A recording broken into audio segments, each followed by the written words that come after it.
여러분 안녕하십니까? 성경 인물들의 알려지지 않은 뒷이야기를 탐구하는 성경인물 탐구의 마이크현 선교사입니다.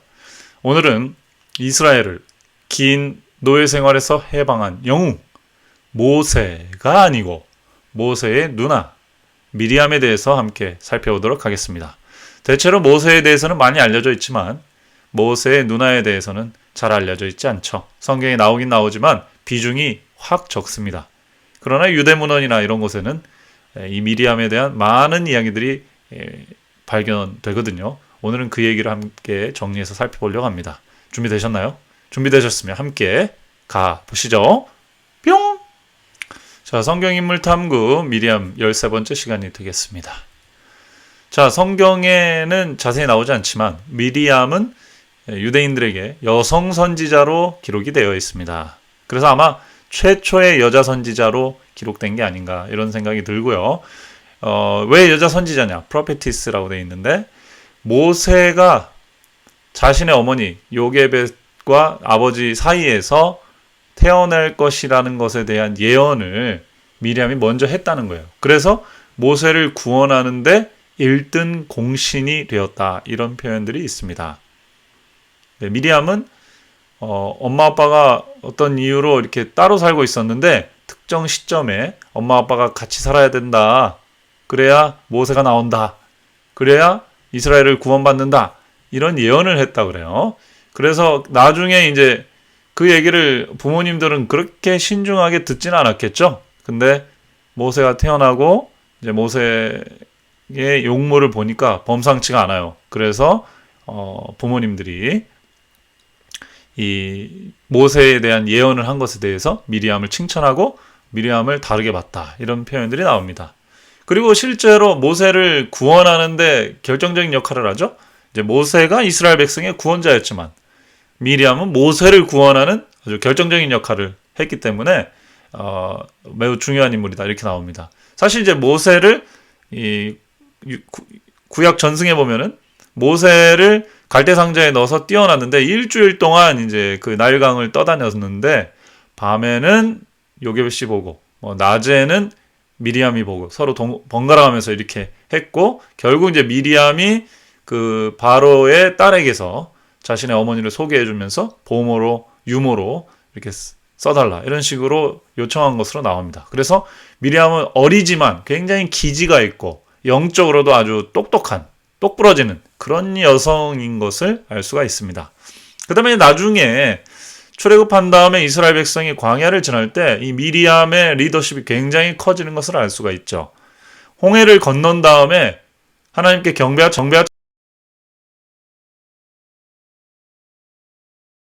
하나님께 경배와 찬양 올려드리지 않습니까? 하나님께 경배와 찬양 올려드릴 때에 그 리더가 누구였어요?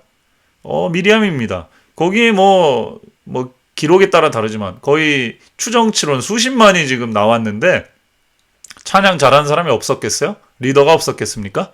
미리암이 그 찬양 리더의 역할을 감당하지 않았습니까? 그러니까 이 미리암은 영적으로 보통 수준의 여성은 아니었다는 것을 알 수가 있는 것이죠. 두 번째, 이 정말 흥미로운 것은 미리암에 대한 이름이 너무 많이 나온다는 거예요. 이제 미리암이라는 그 이름 자체는 원래는 쓰다, 그 마라에서 왔다는, 쓴 경험이 많았다라고 볼 수 있는 그런 이름입니다. 그런데 유대인들은 출애굽기 1장 15절에 보면 부하라고 하는 산파가 있는데 이 산파도 미리암이고 이 부하라는 산파는 아이들이 태어날 때 바로는 죽이라 그랬는데 그 죽이는 명령을 어기고 하나님 뜻대로 그 많은 아이들을 받아낸 사람으로 표현이 되어 있습니다. 그래서 미리암은 굉장히 어려운 시절에 이스라엘을 구원한 여성 인물로 그렇게 기억이 되어 있는 거예요. 그리고 다양한 위기와 어려움 속에서 미리암의 지혜로 그것들을 이겨냈는데 그런 사건들이 있을 때마다 미리암에게 이름이 하나씩 주어졌는데 그래서 이름이 여기 나온 대로 에브랏, 나아라, 아주바, 에단, 하렐, 헬라, 예리옷, 조할, 제렛 이런 식의 그 다음에 부하, 미리암 이름이 몇 개죠 도대체? 이렇게 많은 이름을 갖고 있다는 얘기는 이 여인의 롤이 이 이스라엘의 출애굽 시대의 역사에 있어서 매우 중요했다. 물론 중간에 굉장히 큰 실수를 하고 이제 모세가 뭐 십보라라고 하는 다른 그 민족의 여자를 만난 거 반대하고 또 나중에 또 뭐 반대편에 서서 문둥병도 걸리고 이렇게 하긴 하지만 그 자체도 이미 그 스테이지에 올라 있는 거죠. 유명인이기 때문에 그런 일들이 있었던 거고 영향력이 컸기 때문에 그런 어려움들도 있었던 거다. 이렇게 볼 수가 있겠습니다. 다음에 마지막으로 이스라엘의 히로인 이 모세와 아론과 이 미리암 이 셋은 이스라엘의 구국 영웅으로 기억이 되고 있습니다. 재밌는 것은 다윗은 이 미리암의 족보를 타고 있다 이렇게 보고 있어요. 다윗이 미리암의 후손이다 이런 표현들이 있습니다. 그래서 보통 여인이 아닌 거예요. 특별히 음악적인 재능, 다윗이 음악적 재능은 미리암에게서 간 것이다 라는 개념이 있고요. 또 두 번째로는 부살렐, 성막을 제조한 부살렐의 조상이다 이런 얘기가 있죠. 뭐 아주 가까워서 가능성이 높은 얘기입니다. 그 얘기는 이 미리암이 손재주가 좋아서 여성들을 데리고 뭐 바느질, 그 다음에 뭐 옷 만들기, 음식 제조하기, 그 다음에 뭐 이렇게 세공하기 이런 기술들을 미리암이 잘 가르쳐서 이스라엘의 어떤 실질적인 어떤 기능을 많이 향상시킨 것으로 그렇게 기록이 되고 있습니다. 마지막으로는 모세와 아론과 같은 대우를 받았다고 돼 있는데 그게 뭐냐면 죽어서 이제 사단이 이 미리암의 어떤 영혼에 대해서 이렇게 청구를 할 때 하나님께서 말렸다는 거예요. 그래서 이 죽음의 사자가 미리암을 함부로 건들 수가 없었고요. 그 다음에 벌레가 이 건들지 못해서 가까이 오지 못해서 미리암이 죽어도 시체가 오랫동안 썩지 않았다. 그런 표현들도 나옵니다. 또 한 가지 뭐 첨언을 하자면은 미리암이 죽기 전까지 이스라엘의 백성들의 이제 물과 샘 이런 것들이 부족하지 않았고, 딱 미리암이 죽으면서부터는 이제 자신들이 그걸 찾는데 굉장히 곤란했다. 그래서 미리암과 그 생수와 굉장히 밀접한 연관이 있었을 것이다. 이런 이야기들도 몇몇 기록이 되어 있습니다. 자, 어쨌든 미리암에 대해서 이렇게 살펴보았습니다. 미리암의 이야기는 이스라엘 백성들과 지금 우리 기독교인들이 갖고 있는 생각이 좀 다르다는 걸 알 수 있고요.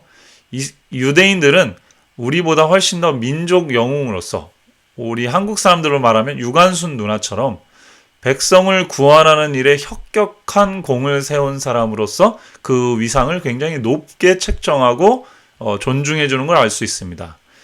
그녀는 여자 선지자로서 다윗과 부살렐의 조상이요, 죽어서도 쉽게 함부로 악한 영들이 건들 수 없고 벌레도 먹지 않은, 별명이 아주 많은 다재다능한 현모양처까지는 아닌지 모르겠지만 여자 영웅으로 기억이 되고 있는 것이죠.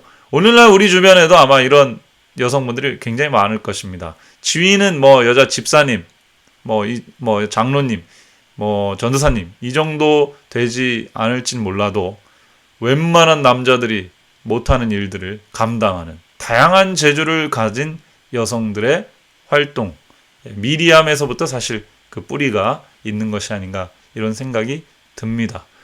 용기 있는 이런 믿음의 여장분들의 이야기가 이 오늘날에도 좀 더 많이 들려왔으면 참 좋겠다는 생각을 해봅니다. 제가 준비한 것은 여기까지고요. 저는 또 다음 시간에 재미있는 컨텐츠로 돌아오도록 하겠습니다. 여러분 감사합니다. 바이바이.